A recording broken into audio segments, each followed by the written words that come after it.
she could able to trace them so beautifully because she is a Jain herself.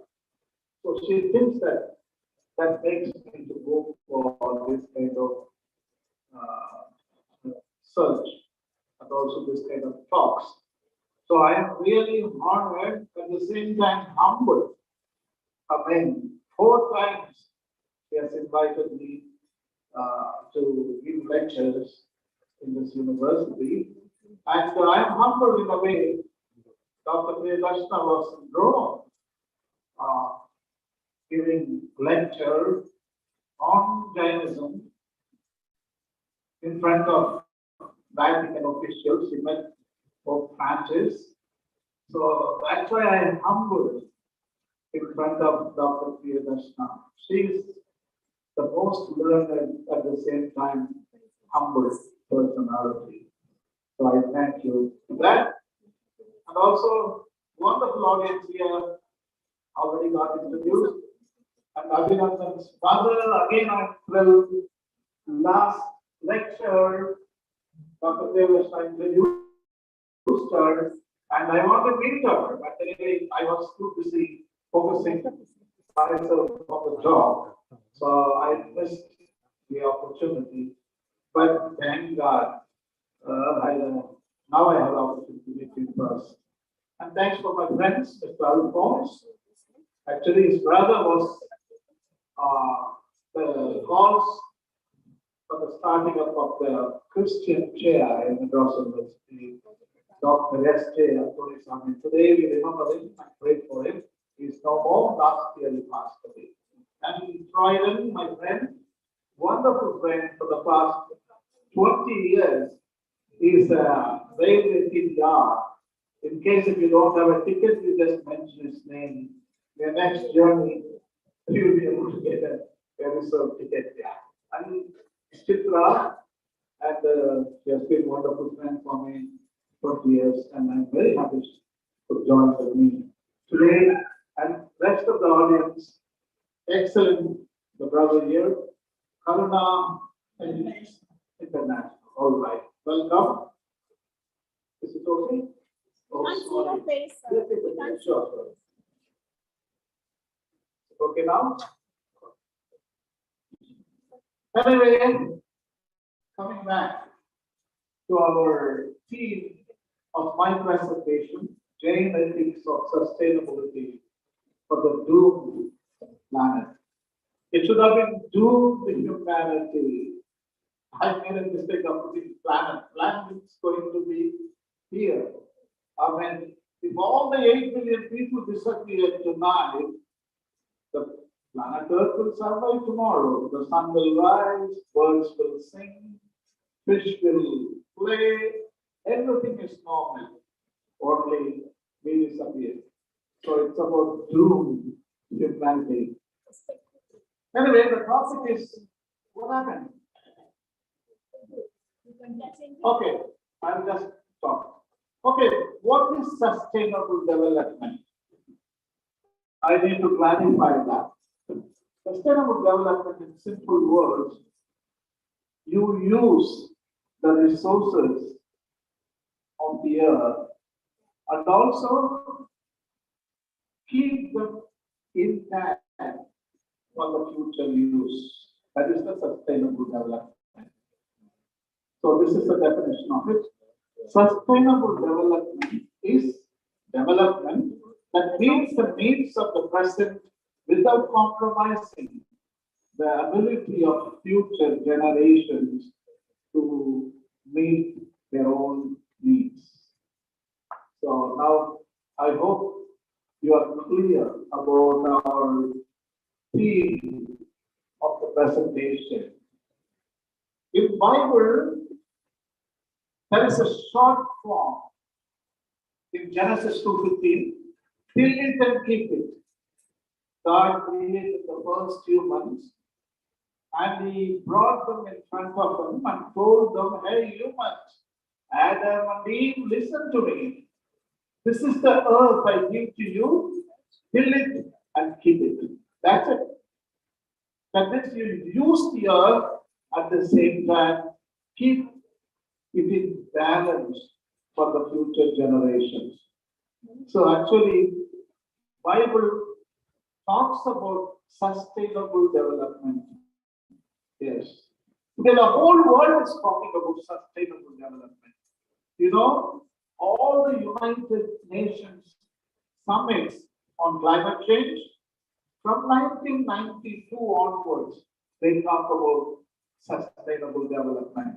Then in Kyoto, Japan, sustainable development.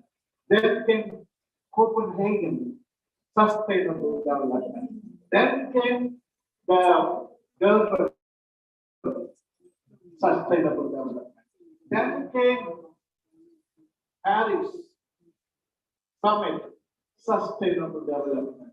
Then came Glasgow in 2021. We have seen our Prime Minister Narendra Modi was running there. I mean, the whole camera was on Narendra Modi in Glasgow Summit, sustainable development. Even our Prime Minister Narendra Modi talks every day about this mantra, if I may call by that name, sustainable development, sustainable development. In every sector, this word is used. Sustainable economy, sustainable agriculture, sustainable technology, sustainable business, sustainable family, everything is sustainable, sustainable. So you live happily now, but you shouldn't hamper the happiness of your future generations. That is the meaning of it. So today, the whole world is talking sustainable development. In other words, the whole world is talking Jainism, Jaina ethics, and the whole world, 240 nations are talking about the Bible, chapter 2, Genesis 15, that is still it and keep it. Whole world is talking the Jaina ethics. Actually, Bible was written in, 200 years BC, already Jainism. 600 years before Christ, Jainism has started. So they wrote the holy books like Acharya Sutra, even though it was written later, the tradition says that already there were well-defined teachings in Jainism on ethics, especially on bioethics, especially on sustainable development. August 10, 2041. Wow, very bad day for humanity. The IPCC, that is the Governmental Panel on Climate Change, report doesn't look good at all. Code red for humanity. Code red for humanity. In other words, 8 billion people are going to perish in next 100, 200 years. In a classical term, I would call it the mass extinction. You know, the mass extinction already happened 5 times in the history of the planet. It was about dinosaurs, it was about placoderms, it was about trilobites, but now it is about humans. Scientists call it 6th mass extinction. Religions were talking about extinctions. You know, the end of the world is coming, end of the world is coming. All these pastors, they have been talking about it for years, but nothing happened. We are okay. Everybody knows it. When religion says something about Armageddon, the world is going to end, everybody will laugh. It became a joke because religions made a joke about it. But now, science is joining. That is the important point I want to make. One of the religions were predicting about the end of the world, but now science is also joining and telling that the end is near. So the religions and science come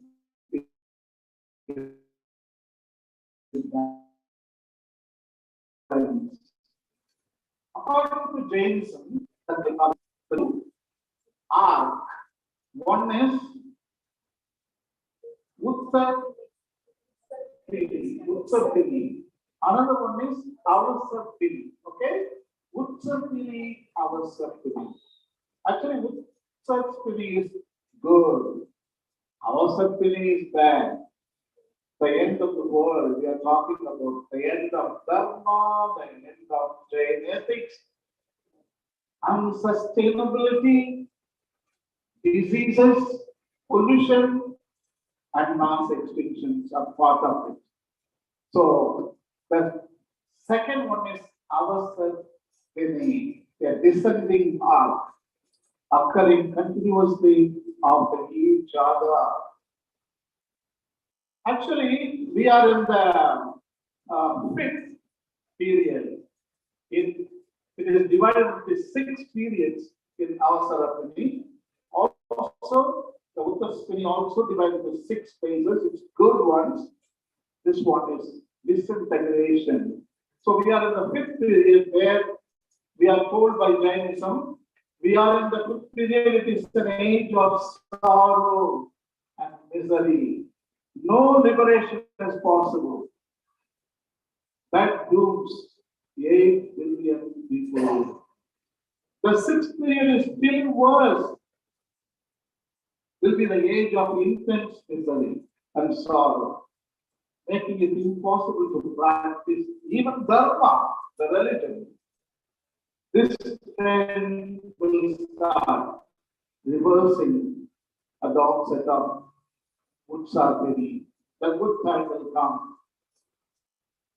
The Bible also says the same thing in Christianity, Revelation 11:18.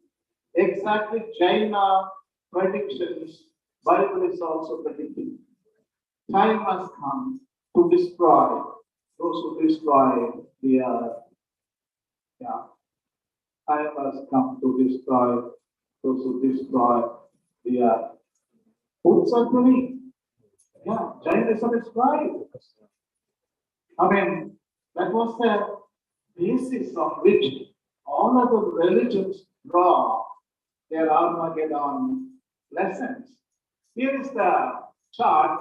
It's a beautiful chart. I like it. See there on your left hand side, it's called Utsapini. That is a good time, good time. This one is the point of concern. We are in the second arc. Okay, on the right hand side. See, it is divided into 6 parts. 1, 2, 3, 4, 5, 6. We are in the fifth period. Just previous, fourth period where all the Tirthankaras have appeared. All the Tirthankaras came on the fourth period. Also, Sadhaka Purushas, all those stages in Jainism appeared. The fourth period. Skip that, okay. All right. So, the Armageddon lesson, not only Jainism is saying, that is a religious discourse, but here it's a science discourse. See, now I want to compare with the cycle 2R with the United Nations IPCC's findings also here. See here, run away greenhouse effect. Jainism says no liberation is possible. The same thing United Nations is telling. We are in the 430 parts per billion the carbon dioxide level in the atmosphere. We can't do anything. We can't reverse the doom. That is the point of it. So when it was 385 parts per million, that is in 1995, we had a chance of repairing it. But now, no chance. It is a doomed humanity. Again, IPCC predictions, it's all completely ourselves-in. Extreme weather events turbocharged by climate change will not stop or even slow down. Global warming dangerous up to 2 degrees Celsius level as early as 2030. Previously, they told 2 degrees Celsius mark we will reach in 2100, 2100. But now they are telling 70 years ahead of time, 2030. Imagine 2000, how many degrees Celsius increasing. Rising temperatures lead to dangerous weather extremes. Our region will be hit by rising sea levels, heat waves, drought, and more intense and frequent bouts of rain, known as rainfalls. Heavy rain extents will intensify 7% of each degree of global warming.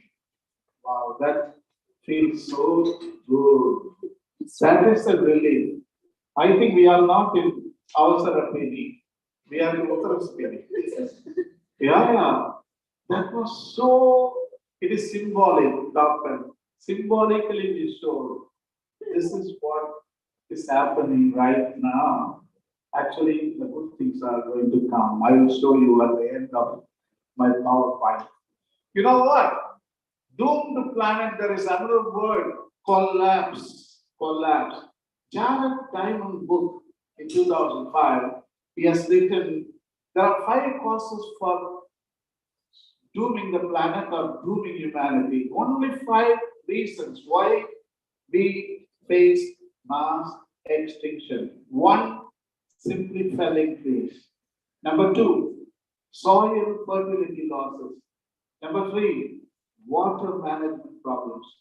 The 4, over harvesting of resources.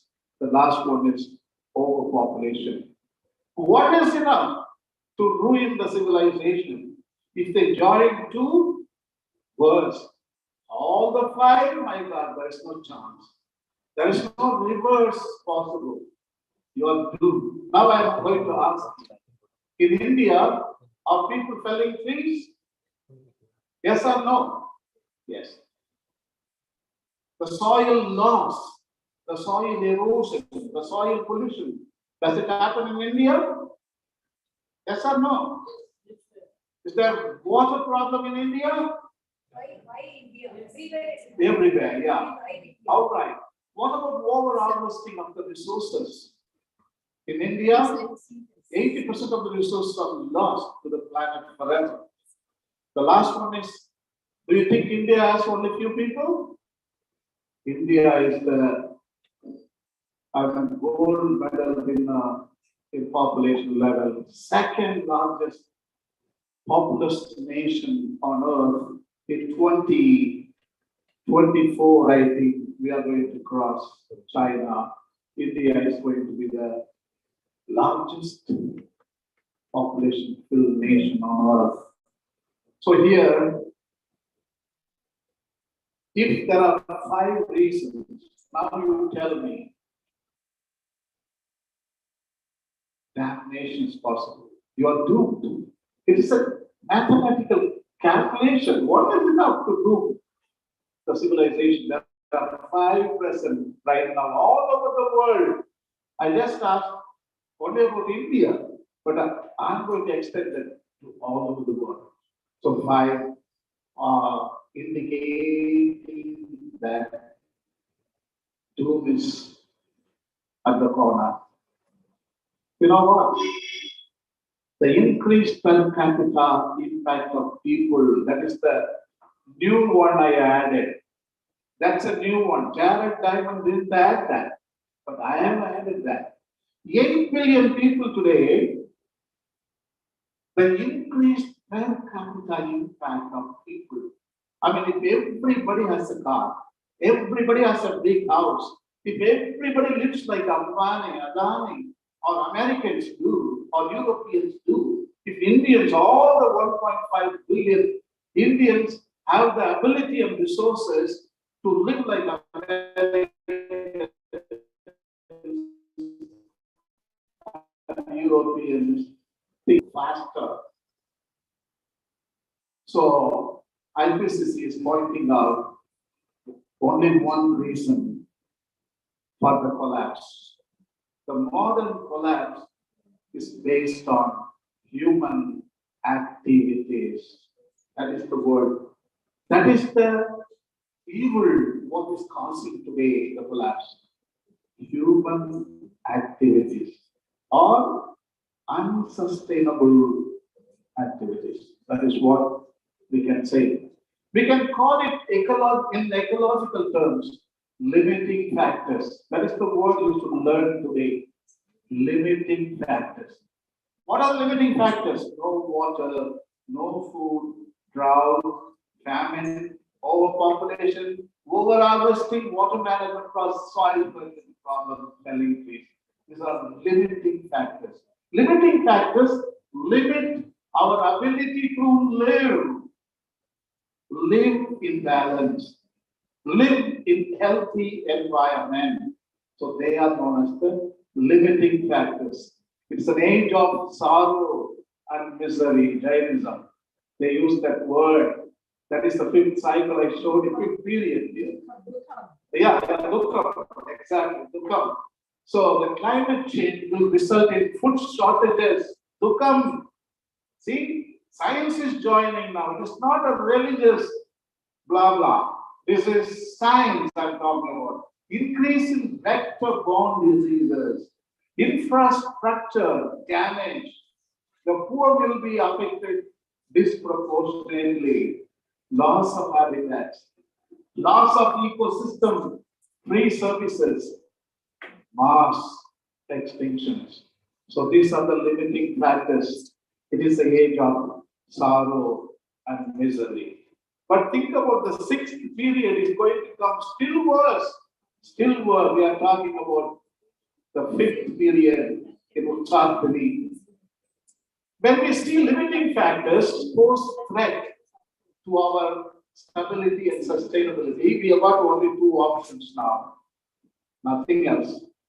Only two options. There are no three or four options.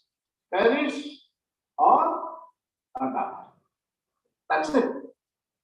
The natural selection leaves you with only two options, nothing else. Perish or adapt. See there in the brackets, I put it Jain ethics.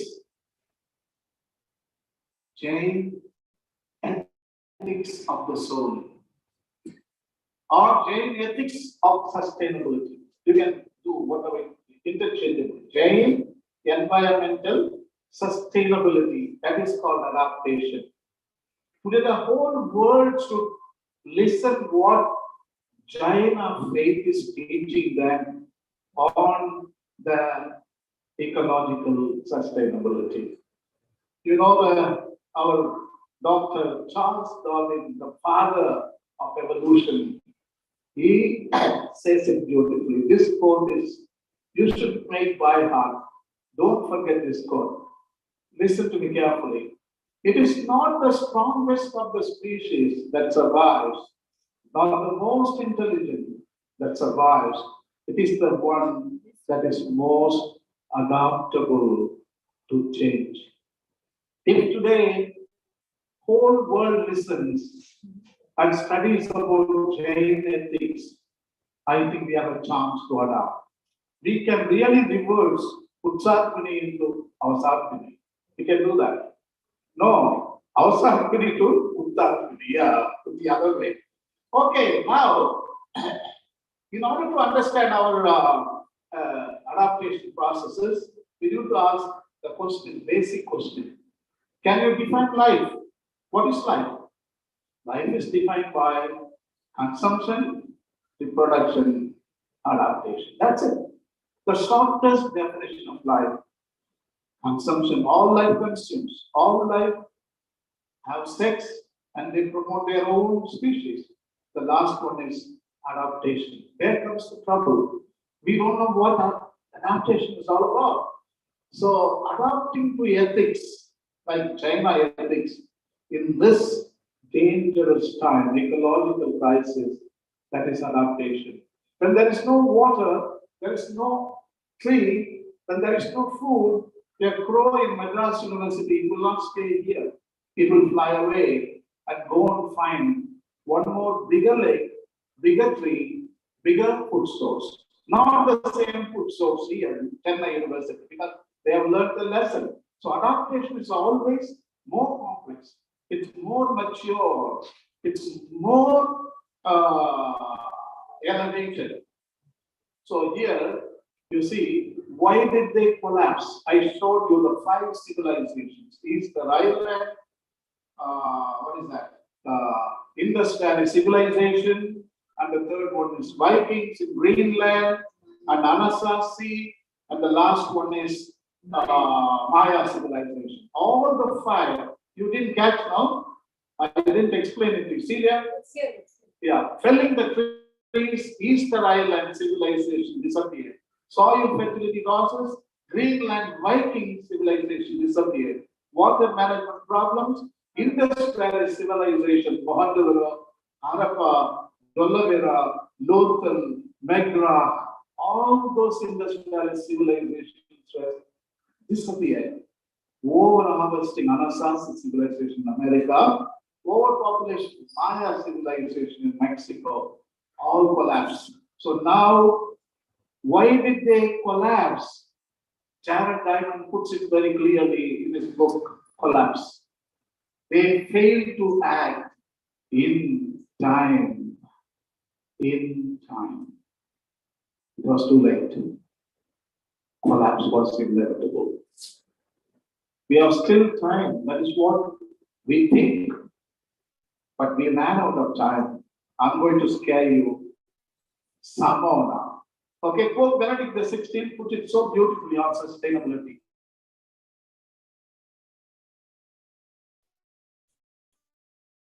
If you want to cultivate sustainable, very simple. Very simple. Take care of the Jiva and Ajiva. That is the way to cultivate sustainability.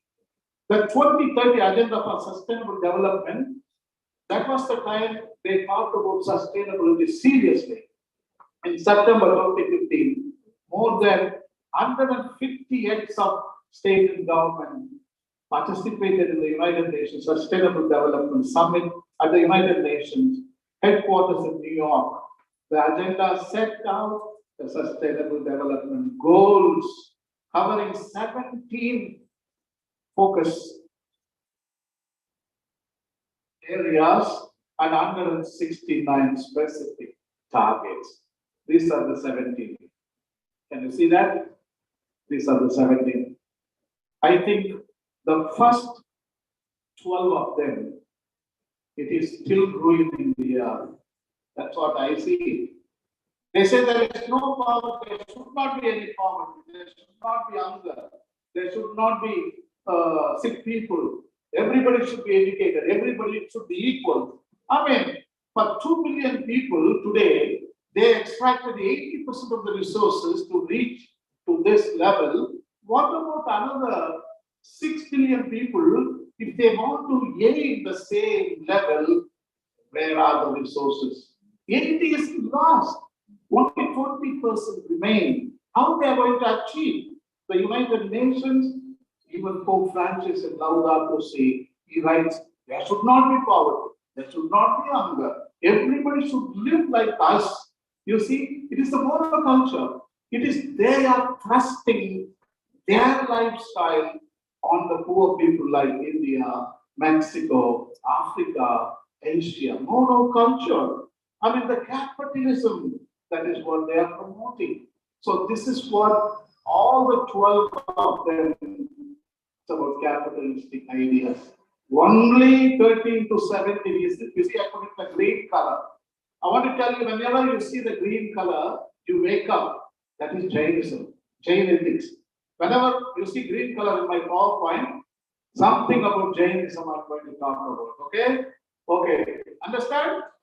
Okay, see here, the goal 13 is climate action. 14 is life below water. 15 is life on land, peace and justice. Partnership to achieve the goal.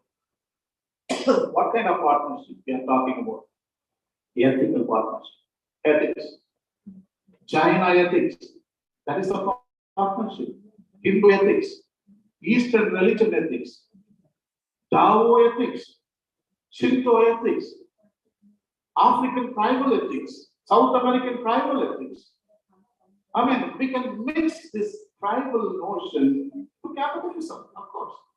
Bring to a balance capitalism and the tribal notion of sustainability. In that way, we can have a chance of survival. You know what? This is the Sustainable Development Theory United Nations developed in 19, what is that? Which year I told you? 2015.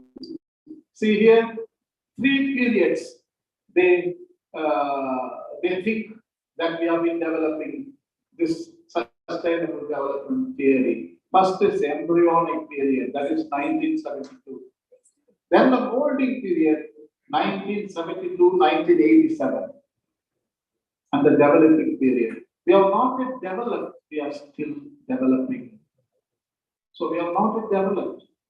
Just now we are thinking how to do it. So it is a stage where Jain ethics, they are telling, we will help you. We will help you how to do it. So that is a partnership. Dialogue is very important. Only problems can be solved through dialogue and transparency. Yes. Without dialogue, because they are international problems, they are not local problems.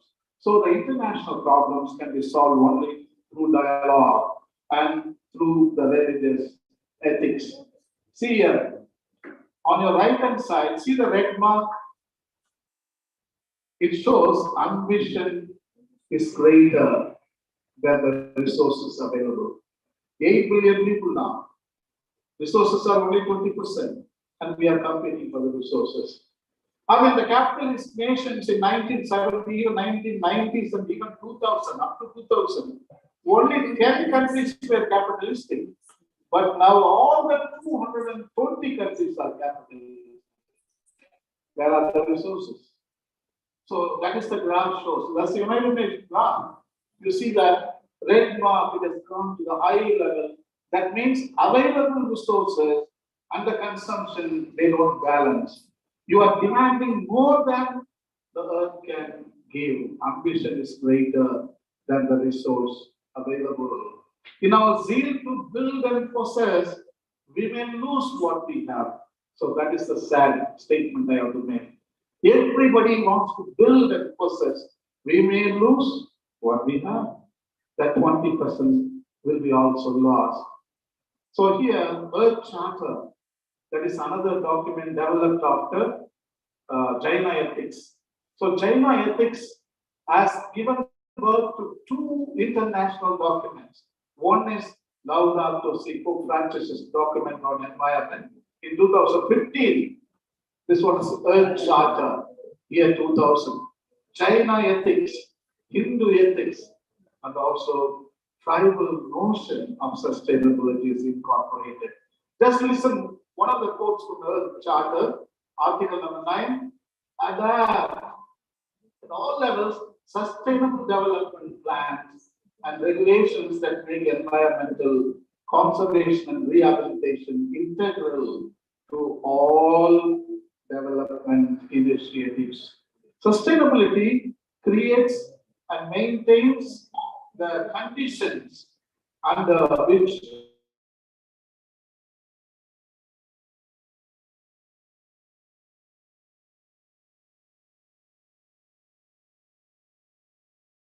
is unsustainable because you demand more than what Earth can give. So, because the Western world is fragmented, you know what?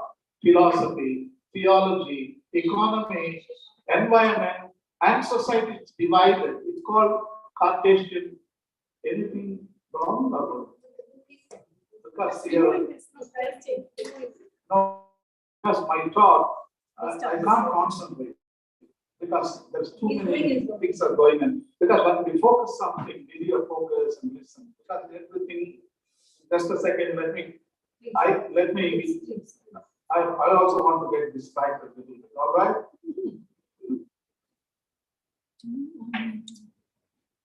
So when we focus it here, we'll finish it.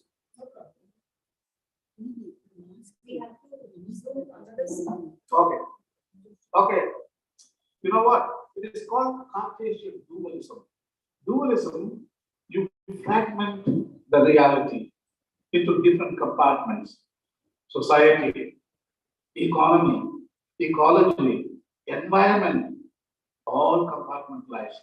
So in that way, you can attack the other. The next thing is best. You see, here is the Western religious approach. That is Cartesian dualism, they call it.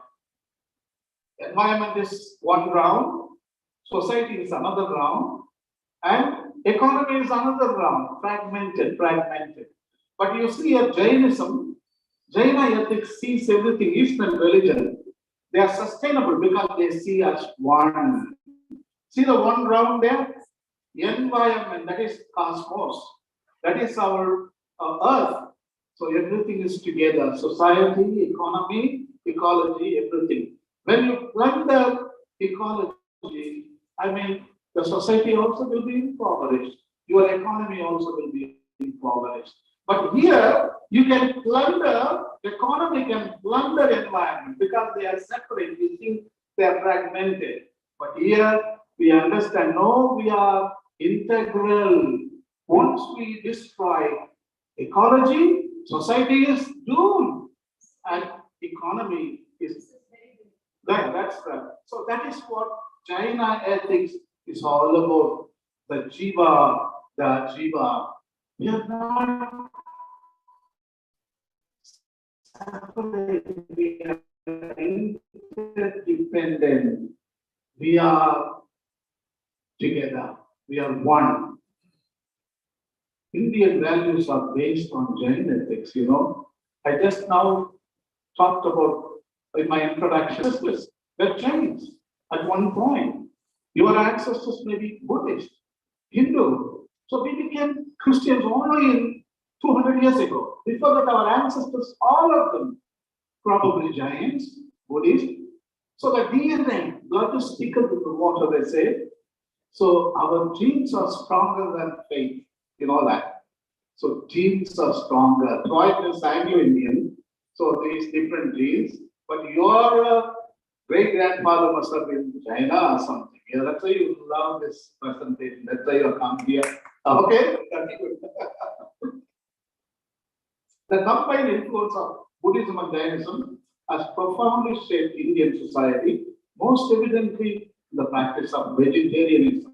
400 million vegetarians in India. Jain mantra, ahimsa paramo dharma. Non-violence is the supreme virtue and religion. Look at the monkeys. They roam here. They just walk as if our own family children playing with us. Look at the cows. They roam everywhere in India. You know, ahimsa. So we are part of nature, they are part of us. We are an extended family. Everything is brother and sister to us. Brother sun, sister moon, brother wind, sister water, mother, sister earth, brother fire, sister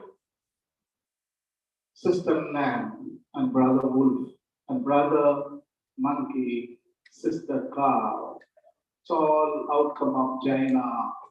United Nations should come to only 5. This is a very important slide I'm giving you. Just I want your attention here. I just now told you. See, okay.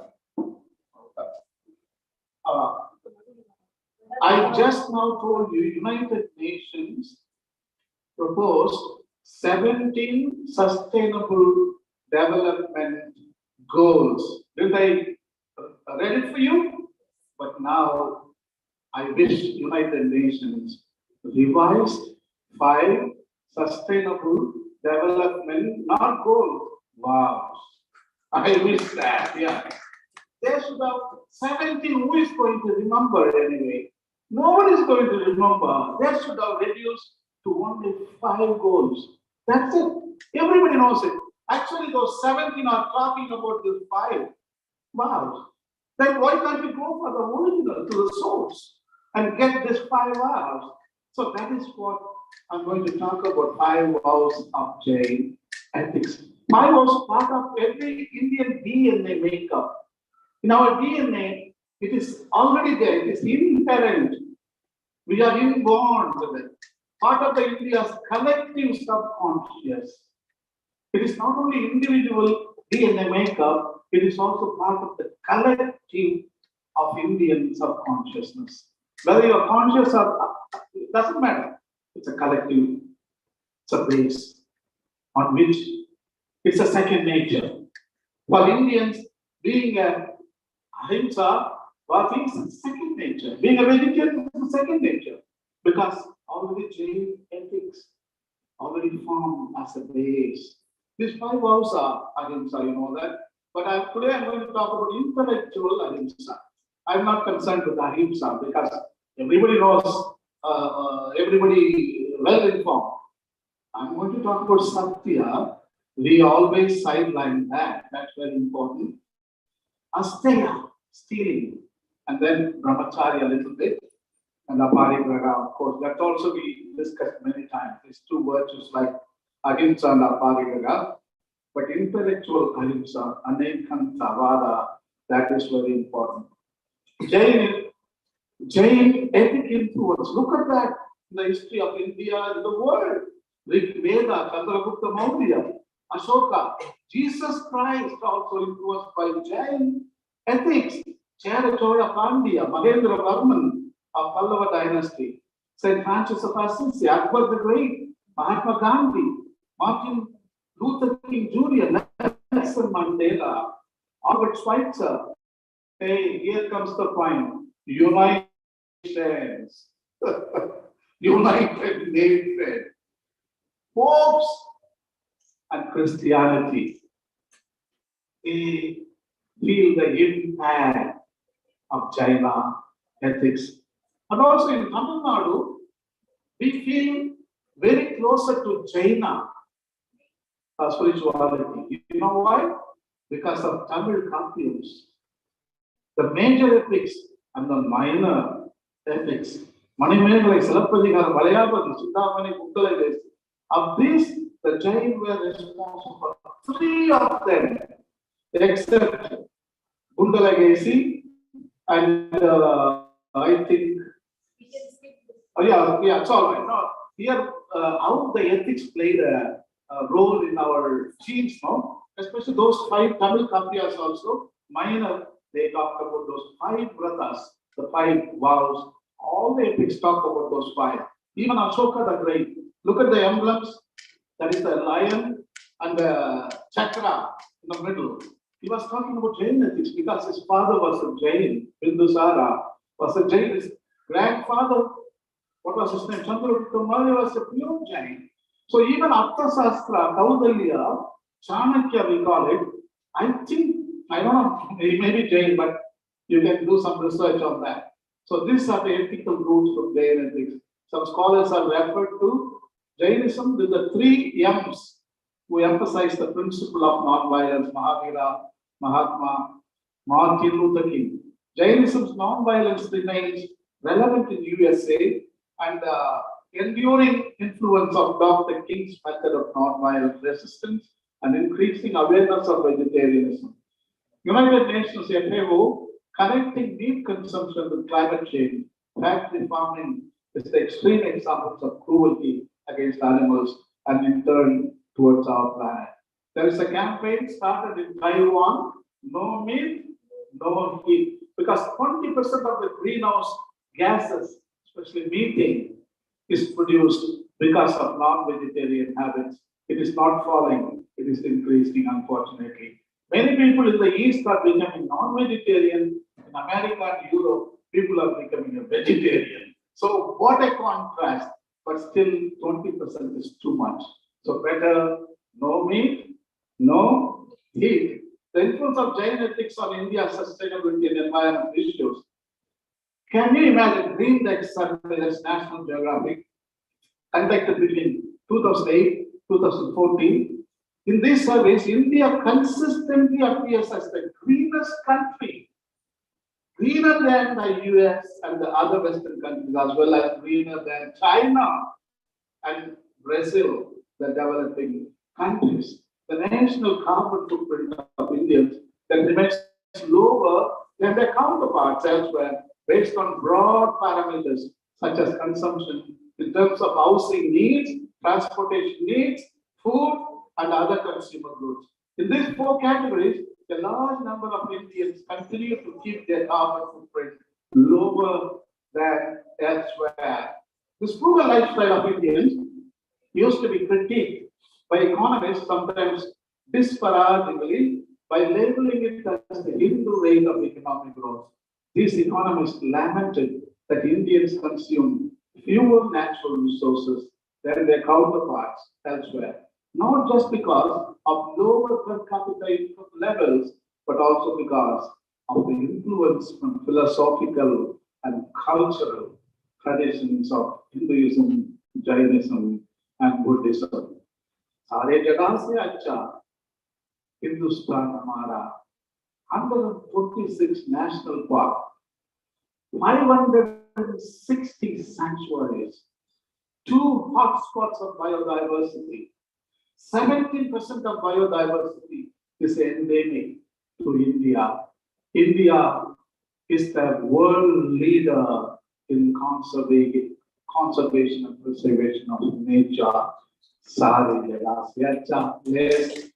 In India, nobody can beat our record. Here, look at on your right hand side the graph. The Glasgow Summit 2021. They gave a homework to all the prime ministers. Go, you have to reduce in 2030 to half. You have to reduce your carbon emissions. India came within 3 months. It reduced 30 to 40%. We used to burn coal 70% for our energy, but now India is burning only 40% coal, 30% was already cut down. Within 3 months, Sare jaga se acha Hindustan hamara. We are the world leader when it comes to the preservation and conservation and sustainability. Even for sanctuaries, 560 sanctuaries in Chennai also, there is a collective subconscious ahimsa. That's why we are not even destroying Kuvam also, because those bacterial algae let it grow. That is not cleaned up because it's hurting life. So the Kuvam symbolizes our I'm telling you, to that extent, look at that 560 sanctuaries. India, it is the second nature. I mean, you can argue on that, even our ages. It's the cleanest water, they say, no? Cleanest water, they say, because we see the world with a different attitude, with ethical attitude, with soul, we see everything. In other words, we don't see with this human eye, we see with the soul. Much deeper. We don't live a shallow life. We live a deeper life. We see everything deeper than the other people. The other part, they see shallow. So I think we see with the soul. That is why Kuvam exists. Even our Ganges, we keep it that way. Our streets are the same. Everything. We don't want to hurt any life. You know that. If you want to go for cleanup, how many jivas is going to be dead? So sustainable development, it is another word for Jain ethics. Can humanity adopt from doom in time? I'm just asking you. Kamala Jain, Jaina tradition, with its emphasis on ahimsa and anaikanta, is capable of providing a solution to a host of problems facing the world. International adaptation of Jain ethics, entry into soul. Actually, international politics now entering into that realm of soul. They try to see with the soul, not with the human eyes, not with the human stereotype perception. They go much beyond that. The spiritual eye. That's why United Nations have formulated so many beautiful things. Earth Charter. Sustainable development is a soul search. It is not a human search. It is a soul search. Sustainability development. Yeah. That means we should also flourish at the same time. The Jiva and the Jiva should flourish. It's a soul search.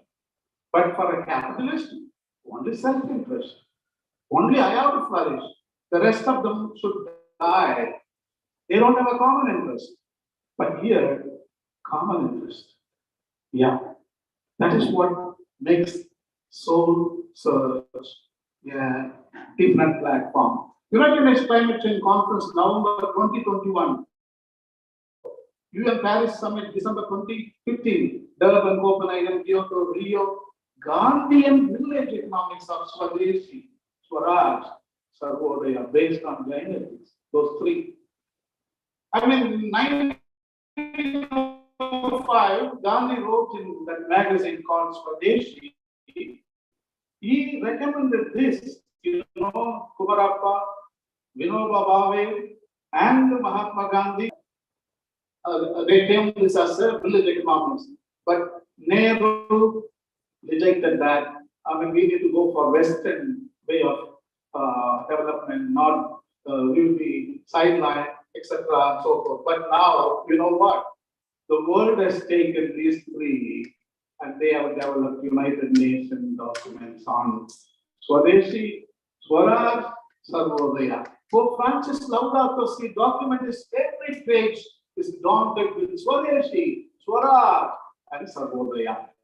See, now whole world is following Mahatma Gandhi village economics. India rejected in 1905. Laudato Si on Jain ethics, third charter on Jain ethics. Mutual support and interdependence.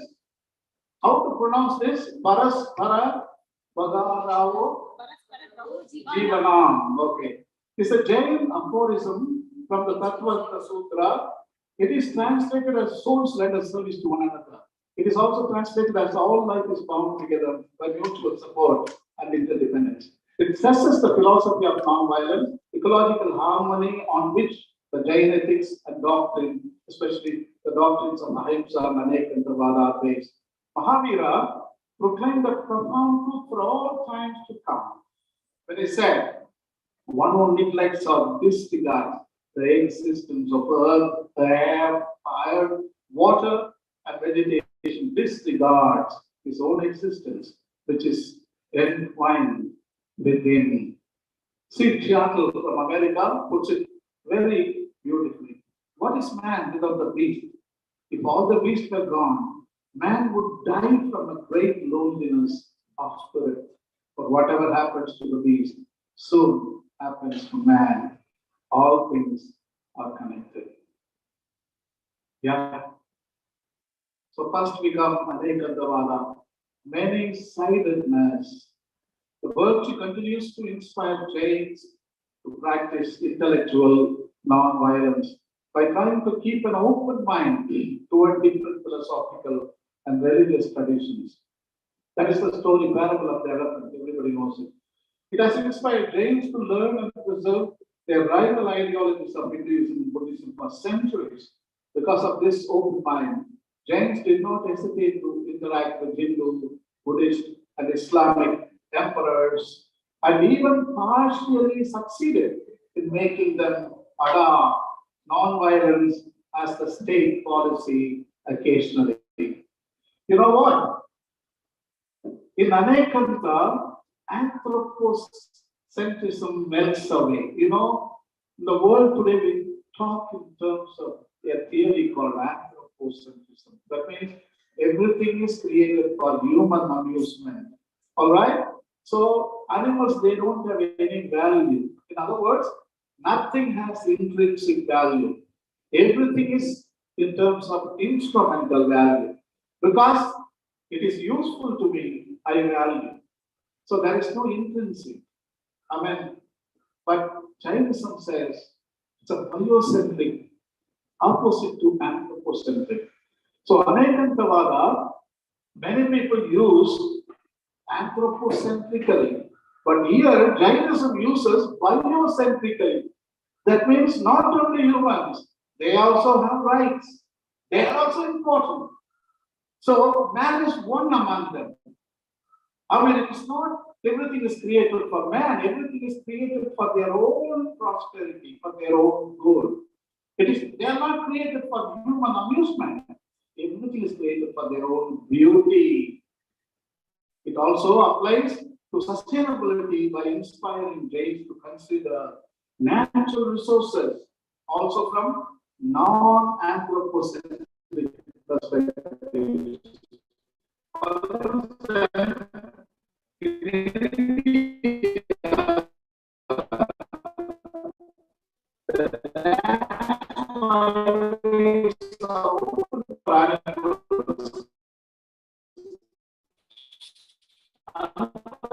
US, even US the road or any other planet that we are accept even the animal or other natural resources. I want to tell you because a lot of people they don't understand what is Anekantavada.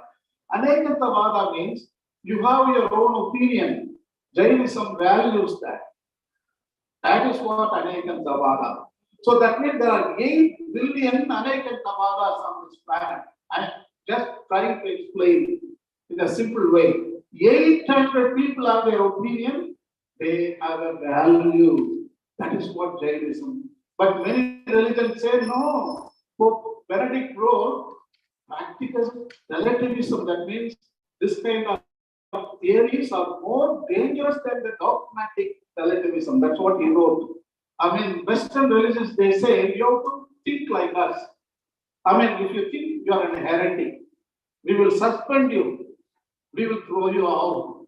This is how they say, but Jainism sees everything, 8 billion humans, and also the rights of animals, the rights of Jiva and Ajiva.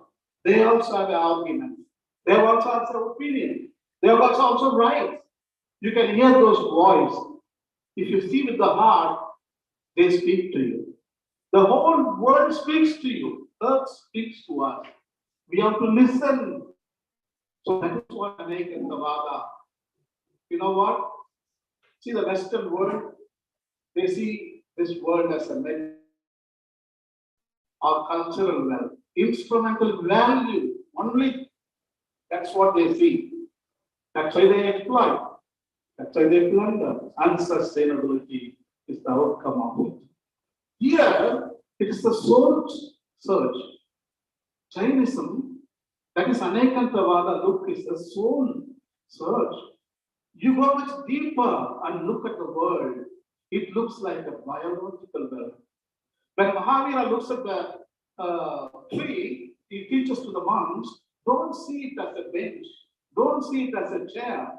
Don't see it as a window. Don't see it as a door. See it as a beauty. It is a reverence it needs. See the biological diversity, how it is flourishing.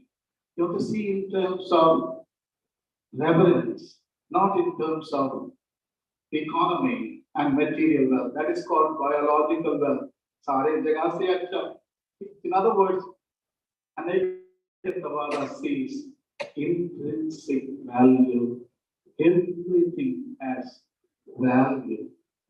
And there are 3 rights also given to them to be, to flourish, to fulfill. These are the fundamental rights. It comes from Jaina at least. So that's why we achieve sustainability. Sustainability comes once you understand the perspective of Anekantavada. For Anekanta believers, earth speaks. For instance, one of the prominent Jain sacred texts, Acharya Sutra, records his statements such as trees are inherently valuable and vegetation has a life, just as humans. Just before Mahavira is about to pass away, he sent one of his foremost disciples, Indrabhuti, to stop the slaughter of cattle. The souls render service to one another. Another verse from Jaina text, what is that? That's why Kali. Okay. Highlights the behavior of bees of collecting only minimal nectar from each flower instead of damaging or destroying the flower in the process. Humans should also preserve their natural resources and they should consume them minimally for their existence. Another text, Adi Purana, forests are like saints and trees should be planted for positive karma. This story is about, what is that? Mrigaputra? That's the name? Mrigaputra. Such a beautiful, I don't have time, but why you, Dr. Priyadarshan, can you read it for me? this slide, please. Next one. Buddha saw the creation or the creatures, and he saw from clubs and knives, from stakes and maces, and hopelessly suffered. Okay, so this is how Buddha. Yeah, so that is what it sees the perspective of animals. That is what Anekantavada. Because you think anthropocentrically, only human rights. That is, it has value. But here, Jainism, the story tells us, this is what it tells you. Mrigaputra's speech is a powerful example of the awareness and compassion aroused by the ability to see and feel things from the perspective of the other.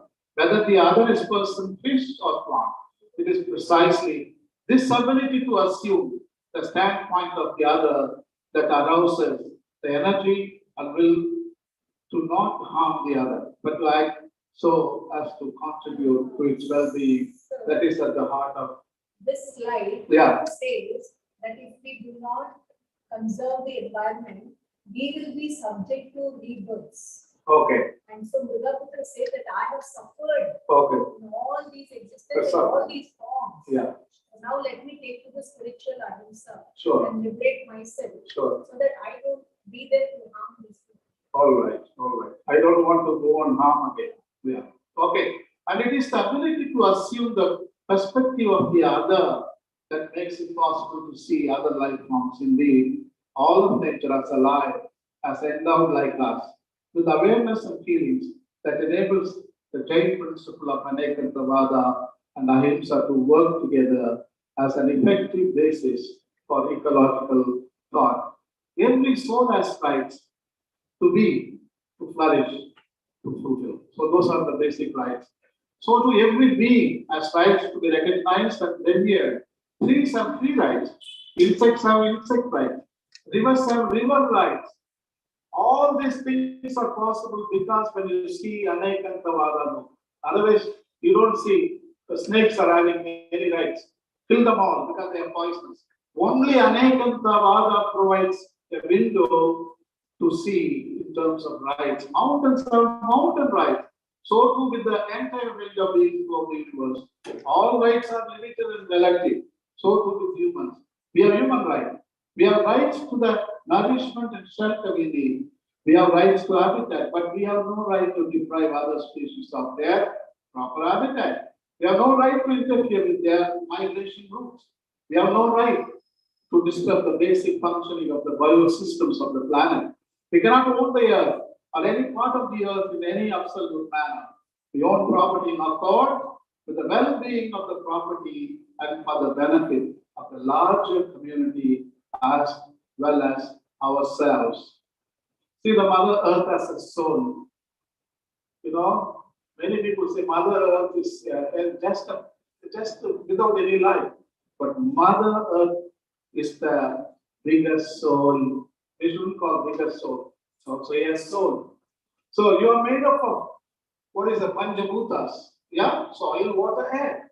I mean, when you see the picture of Mother Earth from the moon, that satellite picture, you see those three.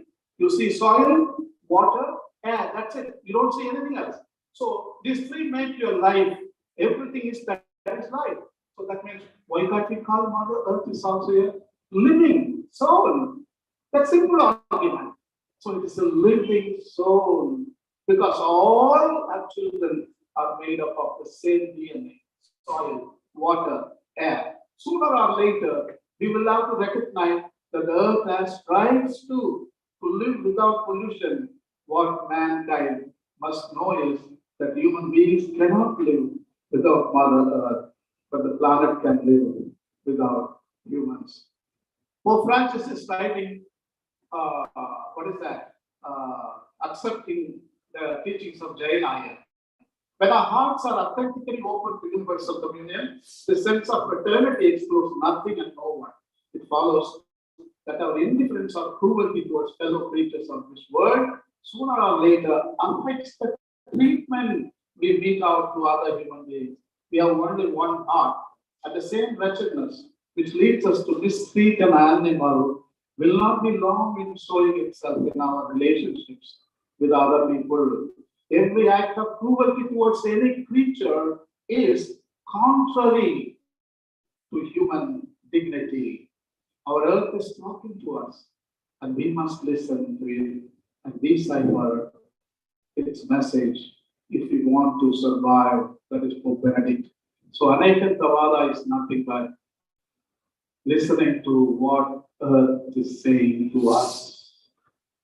So, the Aparigraha, non-possession, non-accumulation of materials is the next important ideal that has inspired Jain virtue ethics in its long history. Just as non-violence finds its most clear application in vegetarianism, Aparigraha finds its application in the Jain insistence in minimizing worldly possessions, as explained in the second book of one of the earlier Jain texts, Acharya Sutra, that is published by Gandhiji's code. The earth has enough for one's needs, but not for one's greed.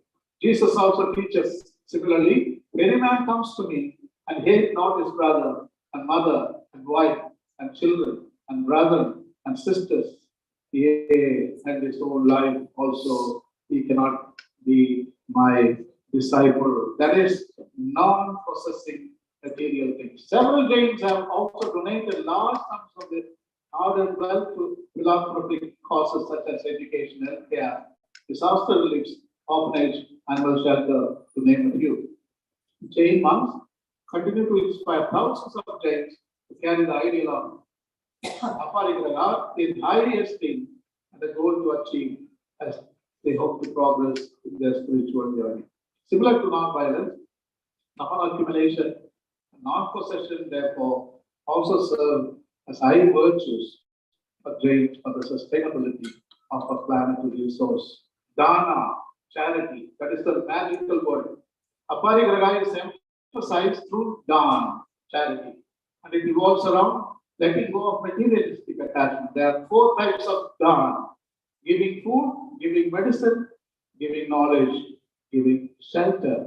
Acharya Sri Ratnasundar Surji sums this up with the following quote: charity is not done with money, it is done with the heart, with the soul, in other words. You all know story of Bhima Kundaliyo, that small little fellow in that famous mountain in Balipana, that his name is also inscribed in one of the temples. Because when the minister was building temples, that is 2000 years ago, this small fellow, many people, rich people come and gave a lot of money. But one little fellow, he went with only 1 rupee and he gave to the minister. Then he told, wow, here millions of rupees, here 1 rupee.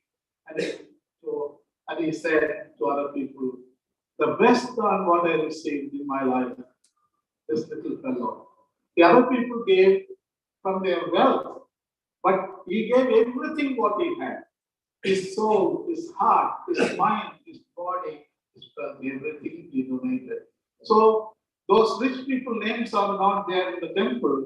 This 1 rupee fellow got that beautiful stone there. Even today you can watch there. So that is the importance of dana. So we come to Asteya as a great vow. This is very important. So our crux of the matter I'm going to deal right now. Asteya, that is the non-stealing. Okay? Don't steal, thou shalt not steal. Asteya as a great vow means not take anything which is not freely given and without permission. It applies to anything, even if unattended or unclaimed, whether it is of worth or worthless thing. This vow of non-stealing applies to action, speech, and thought. According to the Jain text, driven by passions, taking anything that has not been given be termed as theft. And since theft causes injury, it is himsa. Another text continues, cheating others by the use of false faiths and measures in order to take more from others, give less to others, is the 4th transgression. Deceiving others with artificial gold, synthetic diamonds, and so on is the 5th transgression. These 5 are the transgressions of the vow of non-stealing. These transgressions can be committed by any practicing Jain, including both monks, nuns, and our householders. Committing these transgressions will prevent spiritual liberation. The Jain text describes Asteya prompting a person to steal or prompting him through another or approving of the theft is the first transgression. The second is, so that is the continuation. I read 3, 4, and 5. I read it. I should have put this line in the beginning. Sorry. Okay.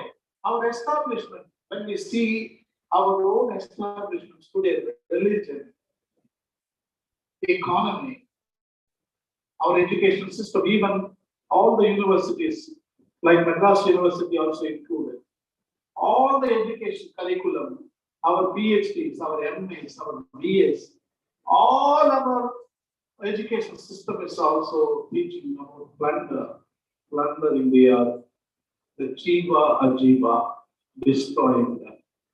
You get PhD in destroying Jiva Ajiva. You get MA, BA in destroying Jiva and Ajiva. So you have to see with the heart here. Don't see with your physical eyes. You will miss the point. But see with the heart. You will agree 100%. Natural selection can no longer function as it has been in the past. Cultural selection. Now, there is decisive force in determining the future of the biosystems of the earth.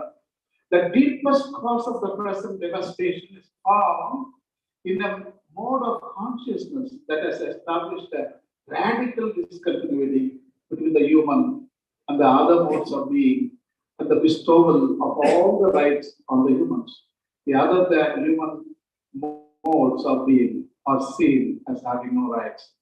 They have reality and value only through their use by the humans. The production, distribution, markets, it's all self-interest economy. Capitalism means based on robbing the earth and robbing the poor. In this context, the other than human becomes totally vulnerable to exploitation by the humans. An attitude that is shared by all 4 of the fundamental establishments that control the human realm. Governments, they teach you plunder, they do plunder. Corporations, extreme plundering. Universities, they give you degree, PhD, MA, and BA for plundering the earth. And religions, everything is created for humans. Only man is important. He reigns supreme. For your amusement, everything is created. Kill it, subdue it, exercise dominion over the earth. Religions, all of them recommend plunder the political, economic, intellectual, religious establishments of our modern world. It's about only exploitation and plunder. All 4 are committed consciously or unconsciously to a radical discontinuity between the human and the non-human, the exploitation and plunder. There is no doubt about it. I would say, this is, the story, Alibaba and 40 Thieves, the Arabian Nights story. Yeah, today, I would say, Alibaba, see, people are coming out of the cave with the same bags, the backpacks. I also came with the same Alibaba bag. That's not a backpack. Alibaba and 40 Thieves bag. So I put it there and I came. They're coming out after robbing. Here you see on the right hand side, the modern generation is entering into the cave for robbing. That's all. Just now I told you all the studies like commerce, economics, and all the things they talk about Jainology, ethics. There is no plunder there. Jainology subject is no plunder.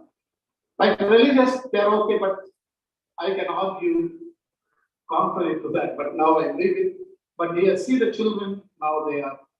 Every child is about owning the earth, consumption, energy consumption, more children, big houses, cars. What is the outcome of all Our education, plundering the earth, plundering the resources, plundering soil, water, air, other forms of life, destroying them. GDP is what? You destroy that for systems and you show GDP. India 7% GDP. How did you reach 7%? Because plundering the mother earth. So it's all illusion. So that's what we are doing today. All the children. Why do you only exclusively talk about India? Yeah, not India, world. World, world. World. World. Not India. Sorry. I take it back. I'm talking about generally, all over the world. I just. Why do you take out the slice of India? No, this is not India. This is actually the picture itself shows. See the internet. Yeah. You have been mentioning India. Oh, Why not the developed countries? maybe in my framework and the example as India, but it's a whole world I'm talking about. The whole world system is corrupt. All those four establishments, it's not only in India, it's internationally. So the whole world is divided in the same way like India. So all the corruption and plunder goes on all over the world. Thanks for correcting. So Laudato Si, Pope Francis is really finds it's horrific what's going on in the earth. So now he is writing in favor of sustainability for human beings to destroy the biological diversity of God's creation, for human beings to degrade the integrity of the earth, causing changes in its climate, by stripping the earth of its natural forest or destroying its wetlands, for human beings to contaminate Earth's waters, its land, its air, and its life. These are sins. But to commit a crime against the natural world, the sin against ourselves, and the sin against God. Every soul is the Alibaba cave of pictures. We have forgotten that. We have been robbing Mother Earth because we didn't look inside our soul. All the things what we have stolen, it's already present in your own soul. Everything is within, nothing is outside. So that is what I mean by that. You have forgotten that your soul is the Alibaba cave. It happens at the soul level. In reality, there is a single integral community of the earth that includes all its component members, whether human or other than human. In this community, every being has its own role to fulfill, its own dignity, its inner spontaneity. Every being has its own voice. Every being declares itself to the entire universe. Every being enters into communion with other beings. This capacity for relatedness, for presence to other beings, for spontaneity and action is the capacity possessed by every mode of being throughout the universe. We become one body, completely joined in a single existence. Only your soul can understand this. Then comes Brahmacharya. Amen. It's all Mahavira, Jainism about Brahmacharya, so many nuns, so many munis and sisters. Brahmacharya an antidote to overpopulation. Mahavira added Brahmacharya to Parshavas. Some Jain writers suggest that even married people should not overindulge in sexual activities and have argued that the principle of chaste living will help in population control. Today, this is a big problem. Population is a big problem. See, human population. Now we are going to make already 8 billion now. At the end of the year, 8 billion. Then it goes on to 9 and 10 billion. It's not sustainable. Look at this map. Asia, India, China, the red mark. Atal Vajpayee, Bihari Vajpayee, population needs to be stabilized for sustainable development. That is a very important quote. Dr.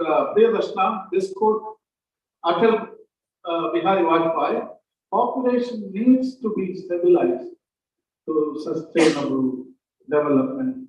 I mean, that is wonderful, wonderful. So It's a big issue because other religions like Christianity, it is a anathema. I can't talk against population, overpopulation. I will be suspended. I will be thrown out. I will be a heretic. Yes, I can't talk that. What about Jainism? You can talk about population control. You can do that because I have to learn something on population control later on. We will discuss. But we have promoted celibacy. You see, one side they are promoting no children, like me. I didn't got married. There are 4 lakh of priests, almost 900, 1 million sisters are there, 500,000 priests, cardinals, 1 pope, countless Jains, Buddhists, and Sufi monks. You know what? See, Catholic religion, in one side, they are promoting no sex, no children. In the other side, more children will go on, more population, more children. If Pope could ask me, I will give more children. I mean, every priest can be more children, every sister can be more children. But he's telling, talking to the whole world, more children, but here he promotes celibacy, no children. So there is something lacking there. There's some misleading. So I need to do some research on this subject in Jainism. What do they say? That will help me. If all those monks marry, you know, your Jaina monks, Buddhist monks, Catholic monks, Sufi monks married and gotten children, you would have reached 10 million in 1950 itself. What about the Muslim monks? Yeah, but Sufis. That is Sufis. Yeah. No, the Muslim imams, Yeah. they are married. Yeah. Actually, the They more. are the ones who are Yeah. poor parents, Yeah. imbalance in population. Exactly. They are using up the resources. Exactly. Even in India, we are 1 billion people. We are responsible also for Hindu. But the gods are having only 1 or 2 children. But our Hindu people are having no children. Even Jesus, Christian concept, Father, Son, Holy Spirit, only 1 Son, God the Father is having. So that we never make theology out of this. When you make theology, more children, hey, God himself is having 1 child. Come on, listen, that is the theology. See, all this, they sacrifice their life and save the resources. Because we are sustainable today, if you are boast that we are sustainable because of this kind of monks, they save the resources for the future generation. Okay, I finished the talk just now. I'm going to have another, how many minutes I have? Yeah, I got another half an hour, I hope. 15 minutes is fine, I will finish it. Okay, anticipating Utsarthini. We need not wait for the 6th period. Already we can rush up and go for Utsarthini for the good times. That's what I want to tell you. So, ascending life cycle symbolizes renewal. If you can renew, go for renewal, that is Utsarthini. That is a good time of our Kala Chakra. So IPCC is telling 7 messages. 7 messages it is telling. That means Jain ethics. Jain ethical outcome is adaptation. I already told you in the beginning. Remember that. Intergovernmental Panel on Climate Change. That's a United Nations climate authorized leader. Yeah. All right. So remember, adaptation is the outcome of Jain ethics. You can adopt Jain ethics or adaptation. Both are synonymous, I would say. All right. Adaptation symbolizes Jain ethics. So now you see how many times the IPCC is talking about Jain ethics. Climate change poses challenges to growth and development in South Asia, around the world also. Adaptation will bring immediate benefits and reduce the impacts of climate change in South Asia. Jain ethics is fundamentally about risk management. South Asia has many Jain ethical options. Some low carbon development options may be less costly in the long run and could offer new economic opportunities for South Asia. South Asia stands to benefit from integrated climate adaptation, mitigation, and development approaches.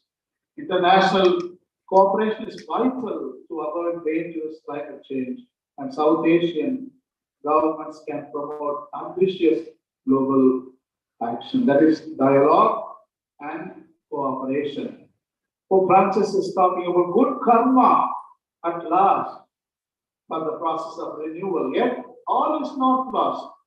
Human beings, while capable of the worst, are also capable of rising above themselves, choosing again what is good, and making a new start despite their mental and social conditioning. We are able to take an honest look at ourselves, to acknowledge our deep dissatisfaction, and to embark on new paths to authentic freedom. No system can completely suppress our openness to what is good, true, and beautiful, or our ability to respond to the grace at work deep in our souls. David Attenborough quote is really beautiful. Human beings are the greatest problem solvers our planet has ever known. We are just yet to apply ourselves to this problem with the scale and urgency it requires. Adapting to Jain ethics, that is, adapting to ethics, that is very important. So it goes to the soul level now. Aram, you know that word Aram in Tamil, that summarizes Jain ethics. All the five grathas in Tamil, the Jain Munis have coined one word called Aram. That word gives it away Jain ethics.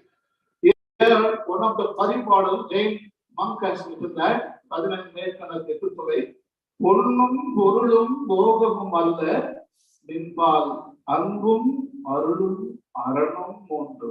See, aranum, aran means that is ethics, that is satya, satya in other words. Jainism is concerned with inner resources. You know what? Ratnatriya, diamonds. The diamonds are not outside. The diamonds are in your soul, in your consciousness. The good thinking, good knowledge, good faith, good contact, that is real diamonds.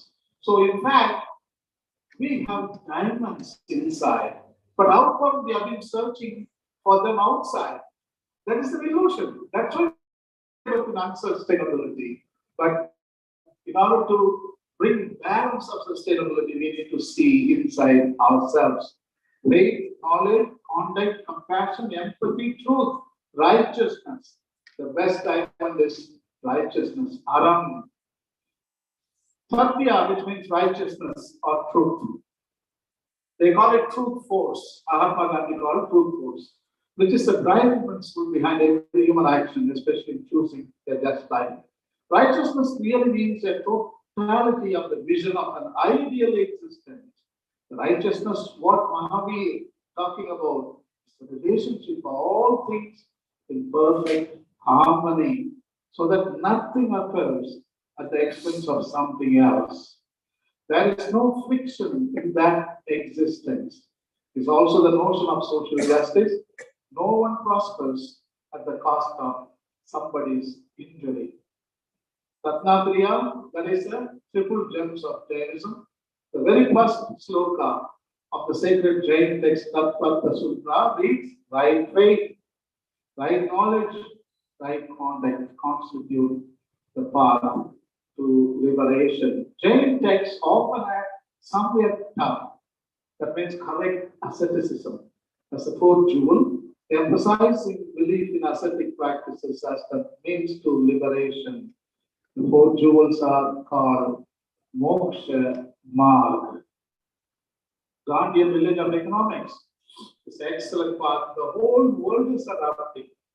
Gandhi put the Jain ethics in these three packages and he sold it to the world now. The whole world is buying them. Swadeshi means localism, neighborliness, in which Mahatma Gandhi says, all religions say my neighbor is another human being. But Mahatma Gandhi says, no, your neighborliness. That means not only human being. Soil can be your neighbor. Water can never be nice. Mahatma Gandhi goes one step higher than Jesus. Jesus told him, the next human is your neighbor.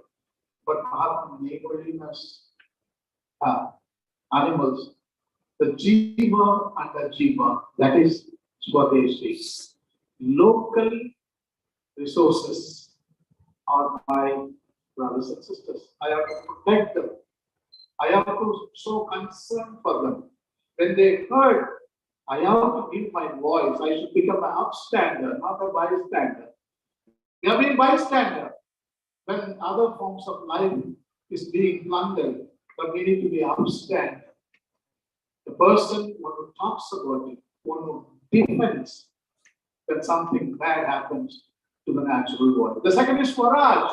Swaraj is self-rule. You rule with your consciousness. If your consciousness is good, out the world is also good. It's going to reflect. In Tamil they say, Agathin Alavu, Mugathil Theriyum. That means how you feel inside, that is what you see outside. So your inner dimension is all evil, greed and selfishness. Outside also, you are going to portray the same thing.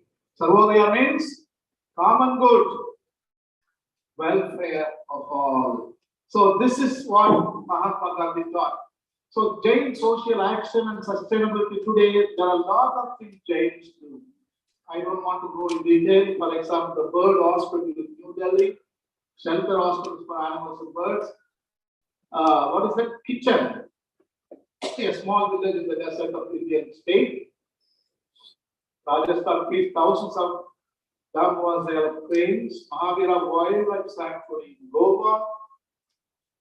Lot of places in America, Maipula, Davao, Nashik, Shapur, Dilwara, Kolattur, Bareilly, Franklin, Mill Pits, California, Texas, Dallas, all big charitable institutions. It's amazing what they do. Animal in the area of animal rights and sanctuaries in USA. Jain religion stands. Only few people. Jain, how many? 4 or 5 million? Yeah, almost 5 million people.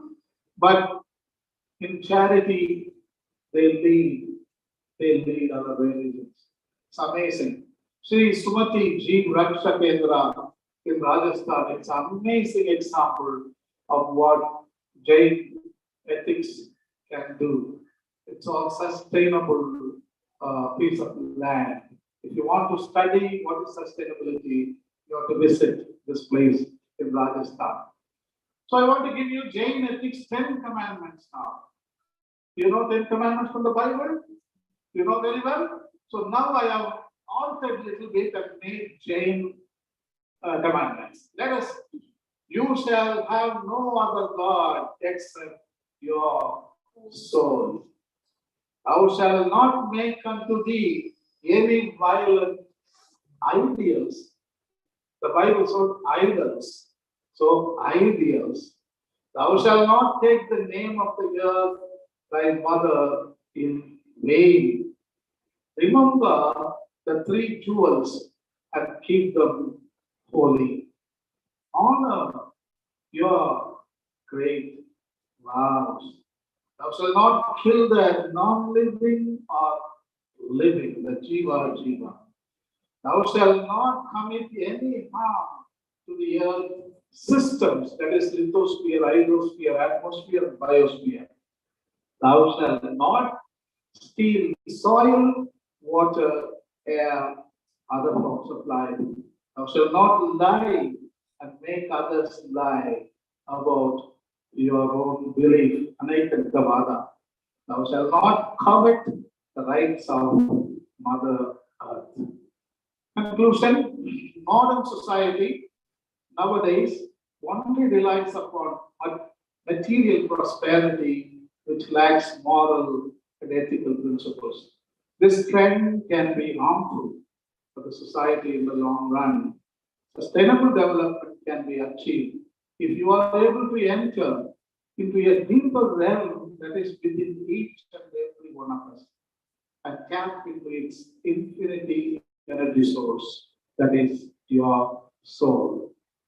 Jain ethics proposes an alternative understanding of the quality of sustainable development and encourages a non-violent and contemplative lifestyle, one capable of deep enjoyment found in the soul, free of the obsession with consumption.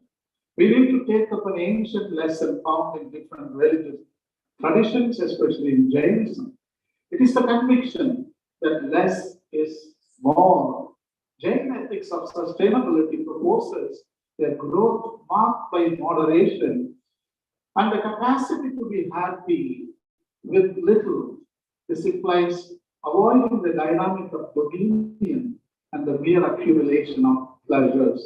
Such sobriety, when lived freely and consciously, is liberating. It is not a lesser life or one lived with less intensity. On the contrary, it's a way of living life to the full with your soul and fill other souls. Every soul enters into communion with other souls. As they do, they care for the welfare of all the souls. The human person grows more, matures more, and is even sanctified more to the extent that he or she enters into relationships, going out from themselves to live in communion with your soul, with others, and with all creatures.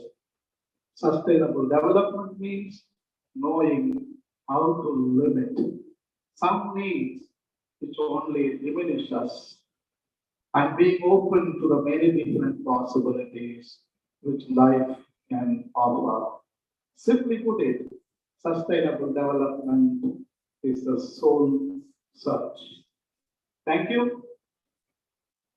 This is the last quote I want to read you. Our biggest challenge in this new century is to take an idea that seems abstract, sustainable development, and turn it into a reality for all the world's people. So this is my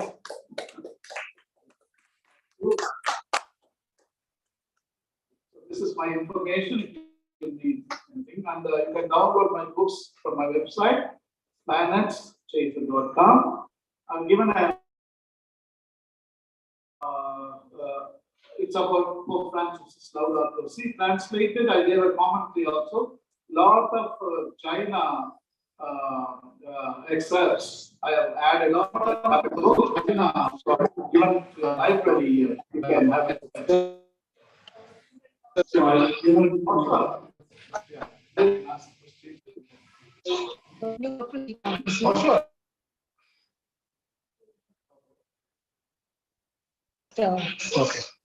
Okay. Okay. Okay. Any questions? Yeah, please. Yeah.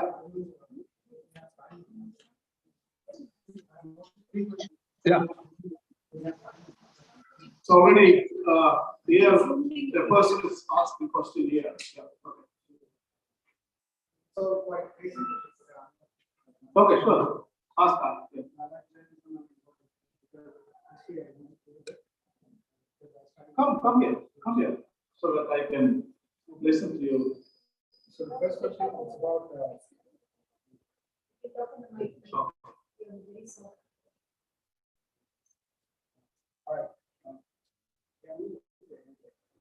my first question is about